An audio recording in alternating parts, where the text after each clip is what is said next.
आज आपण आपल्या पंक्तीत वाढणार आहोत गरमागरम साबुदाणा खिचडी। साबुदाणा खिचडी करताना तुमचाही साबुदाणा कधी चिकट होतो का? मग आजची ही खिचडी शेवटपर्यंत बघा। सगळ्यात अगोदर आपण कढईमध्ये तेल घेतलेलं आहे। तेल गरम झाल्याच्या नंतर जिरे टाकून घेतलेले आहेत। जिरे कडकडल्याच्या नंतर त्यामध्ये बटाटा आणि मिरचीचे तुकडे टाकून त्याला एक वाफ काढून घेऊयात। पण घेतलेला आहे भिजवलेला साबुदाणा, त्याच्यामध्ये मीठ, शेंगदाण्याचा कूट आणि थोडीशी साखर घालून याला चांगलं मिक्स करून घेऊयात। आणि साबुदाणा भिजवताना जास्त पाणी टाकायचं नाही, नाहीतर आपली खिचडी चिकट होते। पण बटाटा वाफला आहे का ते बघून घेऊयात। आपला बटाटा चांगला वाफलेला आहे, त्यामध्ये आपण साबुदाणा टाकून घेऊयात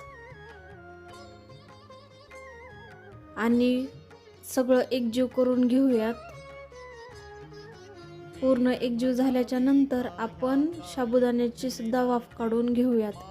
आपला साबुदाणा 5 मिनिट ठेवून झाल्याच्या नंतर चांगला वाफलेला आहे। हा बघा किती मोकळा मोकळा झालेला आहे। तुम्ही साबुदाणा खिचडी कशी करता ते कमेंटमध्ये नक्की सांगा। मला रेसिपी आवडली असेल तर रेसिपीला लाईक करा। आपल्या खास पंगतमध्ये सहभागी झाला नसाल तर सबस्क्राईब करून आपल्या पंक्तीत सामील व्हा। भेटूया नेक्स्ट व्हिडिओमध्ये। थँक्यू।